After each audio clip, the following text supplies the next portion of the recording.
مجھے احساس ہوتا ہے کہ میری اس جواب سے وہ مطمئن نہیں ہوتے ہیں. سامنے سے جو جواب آتا ہے وہ یہی ہوتا ہے کہ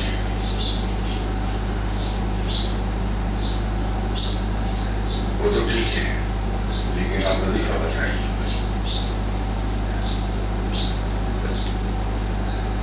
اس کے علاوہ پڑھنے کی فضیلت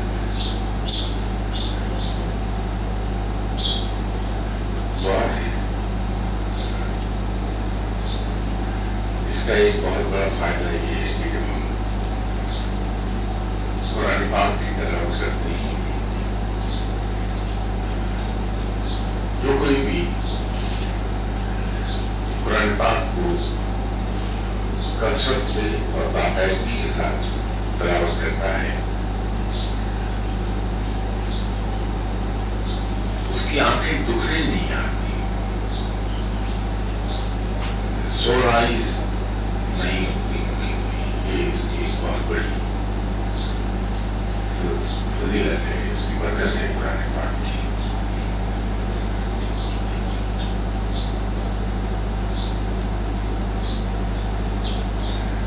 روحانی طور پر اس سے جو فائدے ہمیں ملتے ہیں وہ بے پناہ ہیں.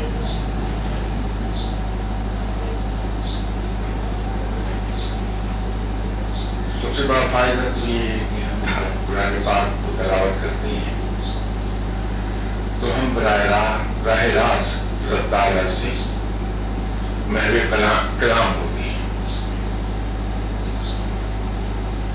رب تعالیٰ سے گفتگو ہم کر رہے ہوتے ہیں. فقیر لوگ کبھی آپ دیکھیے کہ قرآن پاک کی تلاوت بڑی کثرت سے کرتے ہیں. یہ اور بات ہے کہ کیونکہ فقیر اپنے معاملات کو دوسروں سے چھپاتا ہے, اس کو عیاں نہیں کرتا. لیکن اگر آپ ان کے ساتھ قربت سے رہتے ہیں تو آپ دیکھیں گے کہ وہ قرآن پاک بڑی کثرت سے تلاوت کرتے ہیں. کیونکہ جب کلام پاک کی تلاوت کرتا ہے کوئی فقیر, بلکہ یوں کہیے کہ فقیر کی جو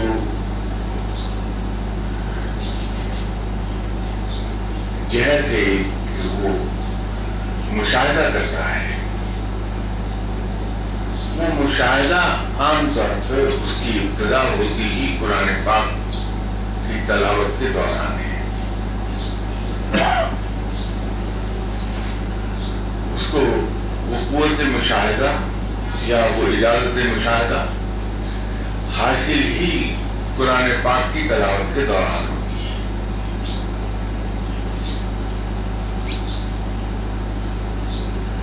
پھر مختلف آیات کی جب وہ تلاوت کر رہا ہوتا ہے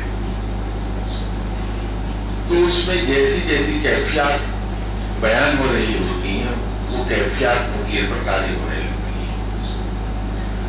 اور ان کیفیات میں جب ہو جاتا ہے تو اسرار الہی کی جو وہ سیر کرتا ہے, اس کے جو مشاہدہ کرتا ہے وہ کمال کا ہے.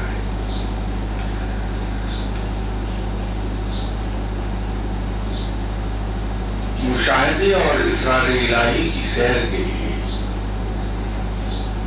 تلاوت کلام پاک تکثیر کا کام کرتی ہے.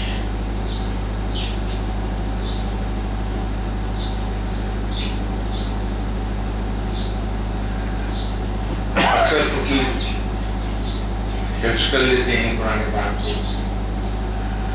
تو چلتے پھرتے اٹھتے بیٹھتے باوضو حالت میں ہوتے ہیں تو حفظ کی ہوئی صورتوں کی تلاوت دل میں کرتے رہتی ہے.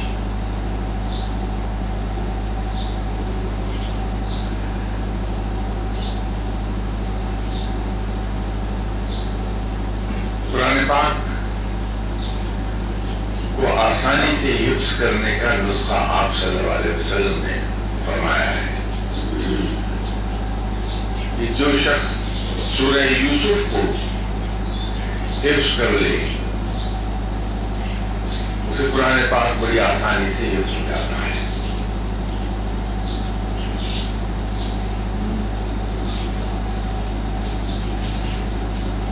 اسی طرح کچھ لوگ کسی وجہ سے ان کی یادداشت کمزور ہو جاتی ہے, ان کی ریٹینشن پاور کم ہو جاتی ہے,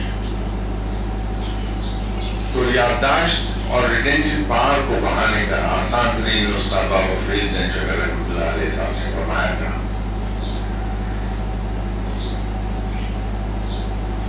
اور وہ تھا کہ سورہ جمعہ حفظ کر لی جائے تو انسان کی یادداشت بہتر ہو جاتی ہے.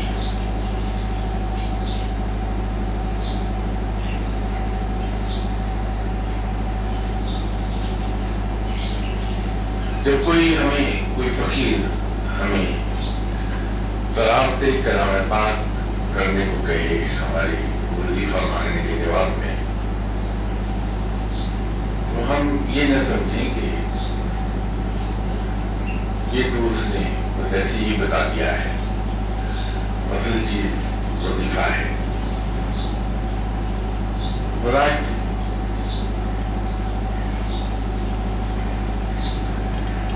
اگر دنیاوی مقاصد کے لیے کی جائے, نیت یہ ہو کہ میرا کوئی دنیاوی کام ہو جائے, یا وظیفے اس لیے کیے جائیں کہ مجھے روحانیت حاصل ہو جائے, تو وظیفوں میں کچھ نہیں رکھا.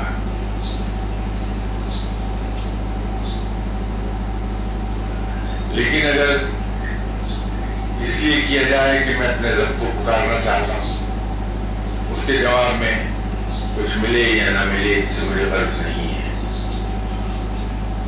تو بڑی اعلیٰ چیز ہے, بڑی عرصہ چیز ہے اور فائدے کی چیز ہے کہ یہ جو تسبیح ہم ہاتھ میں لے کے پڑھتے ہیں اس تسبیح میں کچھ نہیں رکھا ہوا. وہ تسبیح بالکل بے معنی ہے, وہ تسبیح آپ کو کہیں پہنچا نہیں سکتی. اس کا صرف اور صرف ایک فائدہ ہے کہ وہ تسبیح ہماری کنسنٹریشن کا موجب بنتی ہے کہ ہم کنسنٹریٹ کر رہے ہوتے ہیں اسی ذکر پر جو ہم ذکر کر رہے ہیں تسبیح کے ذریعے. تو وہ کنسنٹریشن بڑھانے کا ایک سبب ہے, بذات خود کچھ نہیں ہے, سبب بنتی ہے.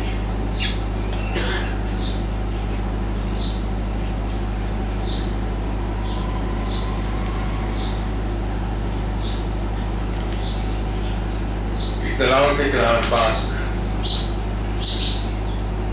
ہم ادھر ادھر یہ دامک ڈوئیاں مارتے ہوئے پھرتے رہے ہیں, اس کے بجائے ایک سیدھا ہم کام کر لیں, کوشش کریں کہ ہم ہر نماز کے بعد تلاوت کلام پاک کر لیں. لیکن اگر ہمارے روزگار کی مجبوریاں اور مصروفیت حیاتی ہو تو کم از کم اتنا کر لیں کہ جب ہم نماز پڑھ چکے ہیں تو جو صورتیں ہمیں زبانی آتی ہیں وہ دل میں ہم پڑھ لیں, اس کی تلاوت کر لیں. لیکن 3 اوقات ایسے ہیں جس میں ہمارے روزگار کی مجبوریاں آ رہی نہیں آ پائیں گی کسی طور بھی. نماز فجر, نماز عشاء, نماز تہجد, یہ 3 اوقات ایسے ہیں جس میں مجبوری آ رہی نہیں آتی کوئی بھی. لیکن قرآن پاک کی تلاوت کے آداب ہم ملحوظ رکھیں. کوشش ہم یہ کریں کہ ہم تنہائی میں قرآن پاک پڑھیں. ویسی عبادت تنہائی میں ہم کر لیں, نفلی عبادات فرض تو آف کورس مسجد میں پڑھ جائیں گے, لیکن ہم تنہائی میں